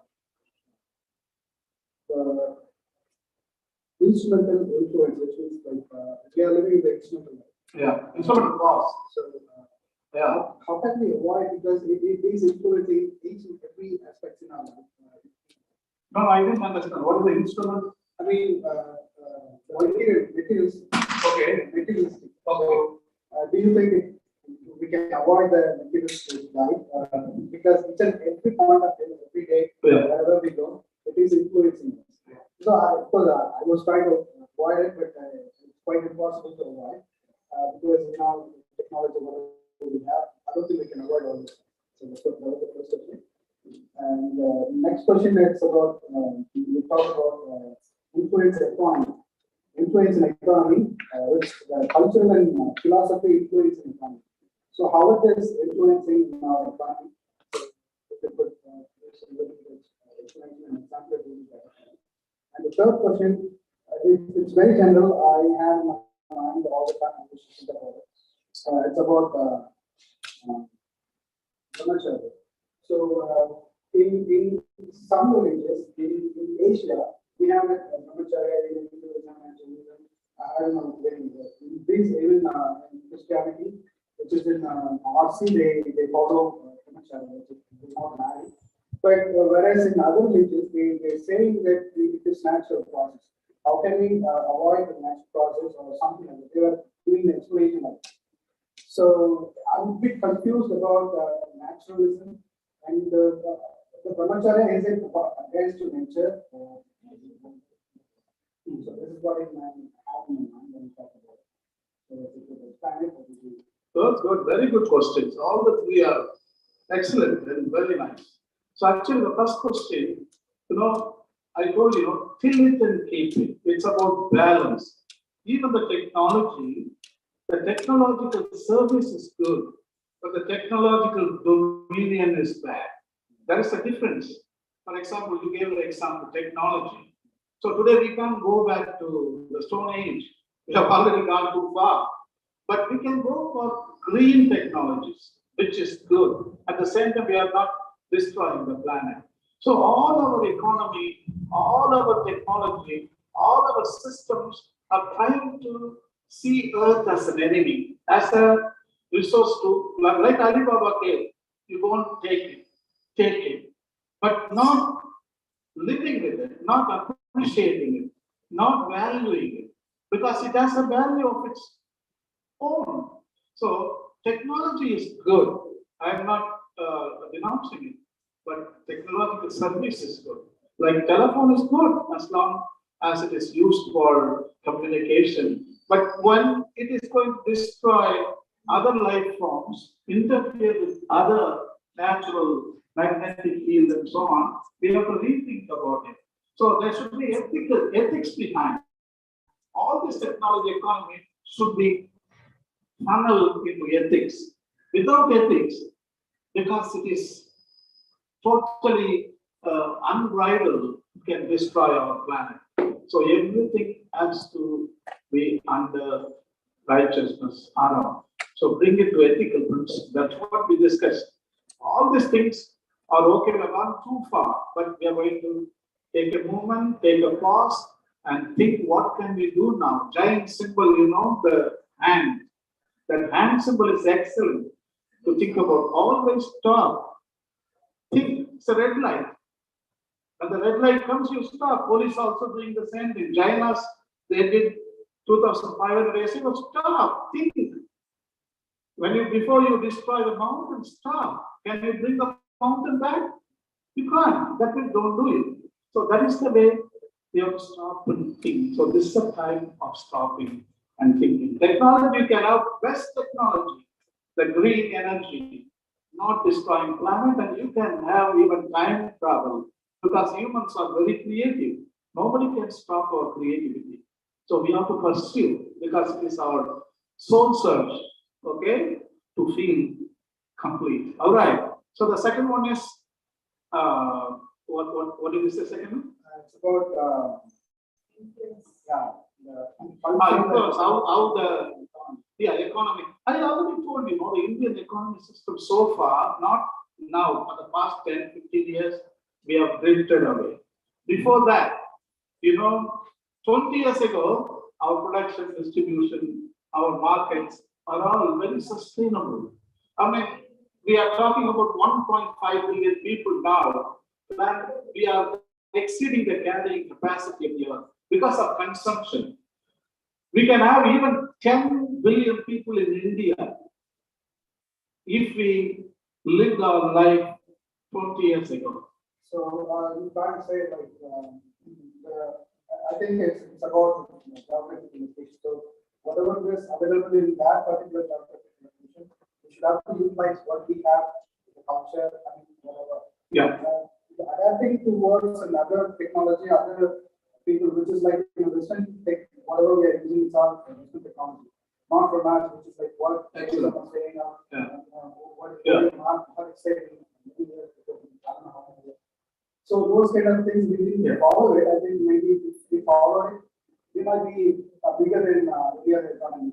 Your answer is much better than my answer. You know, I can say one thing. yeah, Think globally Yeah. and locally. I hope exactly. That is Swadeshi. Swadeshi principle is exactly what Dr. had said. What is that? Think, act locally, think globally. You know what? That's why the local resources, they are meant for the local people, not only humans, even for the other organisms. So everything is meant for the people, those who live around them. That is the sustainable principle. So actually, our economic system, they don't understand. You know, Sundarlal Bahuguna and Shanti Prasad Bhatt. These are the greatest apostles of India. You should read about them. So that's why Mahatma Gandhi wrote local educational system, local food, local spirituality, native shopping, Sarvodaya, that clothing, and native women to marry, native religion to follow, and native ethics. So everything is Swadeshi, Swadeshi, Swadeshi. So don't import. Only you promote these resources for the future generations safely in trust you hand over there. So I think Swadeshi principle, what you need to study, all right? Why are they trying to globalize religion? Proselytization. Native Yeah. religion is important. Yeah. And why do Islam and Christianity want the Yeah. whole world to follow their That is another endowment lecture. Another endowment lecture. Another endowment lecture we can do. Actually, only one Western religions proselytize. The other religions, they don't do that. Jainism and Hinduism and all other religions, they don't do. Even Judaism, Jesus religion, they don't do that. They don't admit converts. Only monotheist Islam and Christianity. Now Christianity also stopped. Now they don't talk much about evangelization. I think we are enlightened now. Our people are really enlightened. So now we have stopped that. That's a very good thing, I would say. So Mahatma Gandhi told local religion means if you don't like your local religion, purge it. That's what we use the word, purge it. Purge means you adapt it to your taste. That's why we got Mukkodi Devargal. We have got so many gods because people have adapted to their own taste. So he told purge it, you adapt. So he told Christianity and Islam bad, he never told that. You adapt to the local taste and palate. You blend, that's the word. You blend with localism and neighborliness. That is the word. The last one was Brahmacharya. Yeah, I'm actually quite confused because they say like it is a natural process, to have baby, to breed or whatever. Of course. But in Jainism or Hindus or Aussie, some of people in Buddhism, they don't get married. I mean, when you get into brahmacharya. So, what do you think about, what's your opinion about it? Because they say it's natural because even when you talk about the biodiversity and all this stuff, it's talk about natural. Sir also said consumption, reproduction, adaptation. Because that is Yeah. right. Yeah. I agree that. I agree that point because we need to, when you see, of course, we have to control. So, which is for the natural process or whatever. But what I try to understand is it what we are doing is against nature? Yeah. Who celebrates? I mean, the brahmacharya. His question is when you take to brahmacharya, Yeah. are you going against the Yeah. natural process of life? Natural cycle. Actually, Hinduism says that actually you're going to be born again and again. If I'm a celibate, next life I will not attain moksha because I didn't fulfill getting children and so on. You know, 3 rights. I mean, man, it's not good to be alone. That's what the Bible says. Always you have to promote life forms. I told you fundamental rights of each and every life to be, that means to exist. The second is to flourish. That is the place where you bring your own offspring and promote your own babies. The last one is to fulfill your role for the common good of the whole of creation. These are the three fundamental. So even Bible says it is wrong. So Jainism, brahmacharya, I don't know whether morally they recommend or they denounce. I don't know. I didn't. I will try to do that. Yeah, better. But Christianity, Bible says it is not. I mean, you should not. You should get children, get married, and promote your children. So what's it doing? But only the church members, the authority of Bible, Christianity doesn't say. That's why Protestant churches they marry. They're only Catholic religion. It is a human-made law. It's not God-made law. God told, "Be fruitful and multiply." But we should remember when God gave the commandment, there were only two people on planet Earth: one man, one woman. That's why He told, "Be fruitful and multiply." In that case, Islam is good. They are fruitful and they are Yeah, the Bible. That's where The Bible.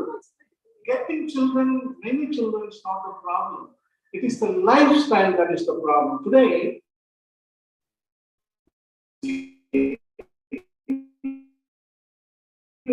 people, the same is wrong. If you have, I told 50 years ago, India, how it was, the planet can sustain even 20 million people with that kind of lifestyle. So it is not wrong to get children, but the lifestyle, that's what is wrong about. Yeah, yeah.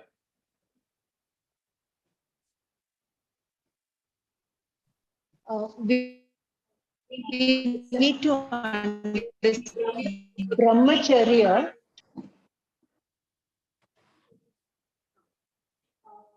means Brahma means soul.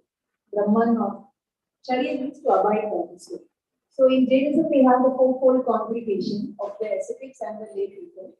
And the ascetics are those who are totally committed to soul search, self-realization, self-purification.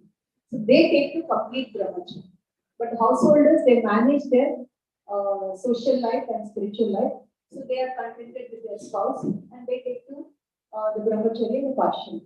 But now looking at the larger context of modern times, we need to understand brahmacharya in the context of sensual and sexual pleasure. So brahmacharya is not just what to say. You should not restrict it only to sexual pleasure, but even to sensual pleasure.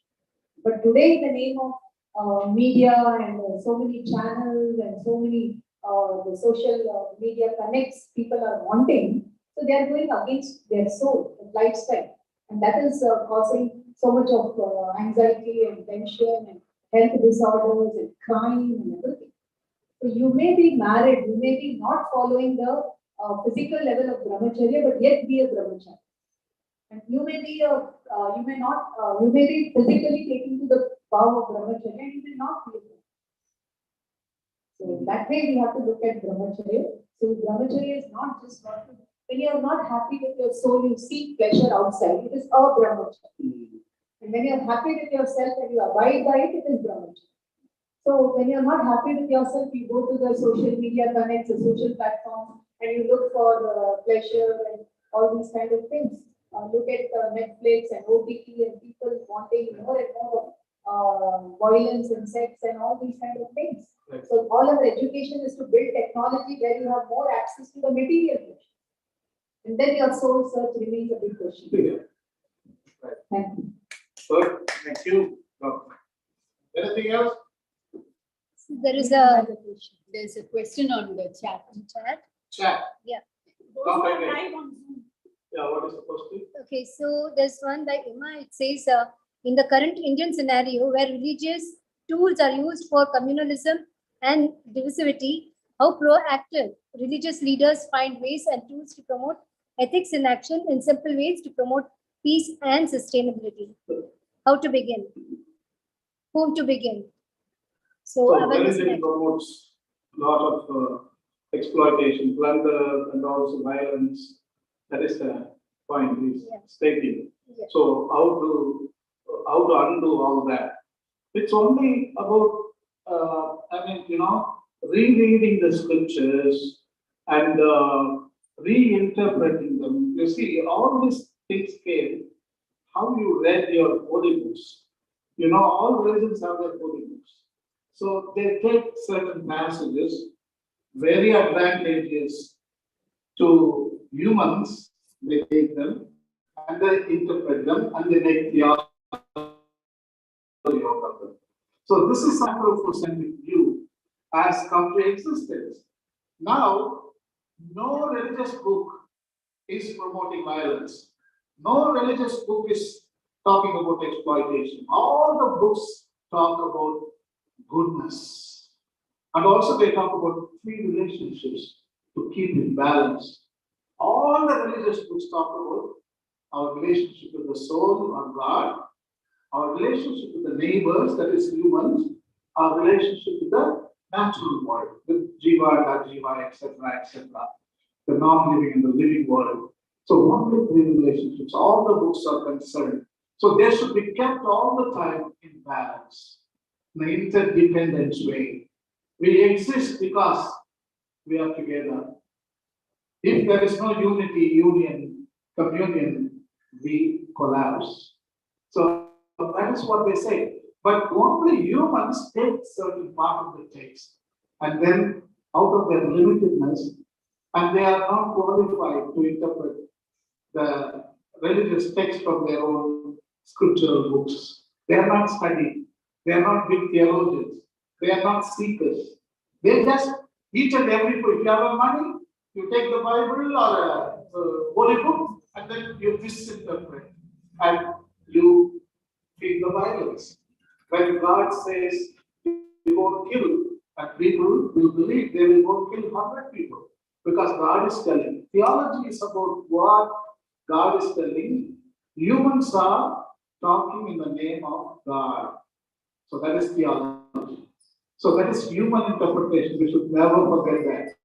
It is human is telling because of his self-interest, you won't kill them. So God is not telling. So what we need is reread the Bible again. All the holy books should be reread and then reinterpret them again and reconstruct a new sustainable theology. In a country like this, if I am a Catholic, if I am a Christian, it is not enough that I know my Bible because I am surrounded by Hindus, Jain, Islam. We should know all the scriptures thorough because we live in a community. If you are not knowing, if I don't know what Islam book is saying, I can't argue. I can't say anything about it. So we need to educate in all the scriptural, in all religions, in order to talk in favor of them or against them. So we are not eligible to give advice to the person there, but I want to tell the person who asked this question, reread, reinterpret, and reconstruct. That is true. Aram, again, I want to tell you that is righteousness, what your heart is telling. Your heart is going to tell good thing only because you got a free will. And you are able to really reject or accept because the equipment is within you. Your soul is the final authority. You are a soul. That is the ultimate authority to accept or reject. Then what are you waiting for? That means why do you listen to others? Your authority, your pope, your imam, your guru, everything is your soul. You are equipped with. That's called the first enlightenment. To know that I am a soul and I can accept or I can reject. That is the first enlightenment. எப்பொருள் யார் யார் வாய் கேட்பினும் அப்பொருள் மெய்ப்பொருள் சார்ந்தது அறிவு. Thiruvalluvar. Whatever information given to you, you have to examine the information. You should not accept it in a first look. So you scan it and then you accept it or reject it. So that is the meaning of it. So that is what each and every person should do look after your soul. Do it. Thank you. Thank you, sir. Yeah. Shall we finish it? Yeah, okay. Thank you again for everybody for sitting 2 hours with patience, and thanks for Dr. Priyadarshana and the whole community. Again, on behalf of the department, I extend my heartfelt thanks.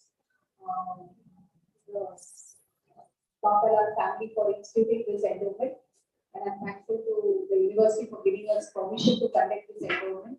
And I'm thankful to the speaker advocacy for having delivered such a fine lecture and so much of hard work in preparing the PPT and freely giving it up to us and sharing it with everybody. And we're thankful to the Indian audience and all those who have joined on Zoom.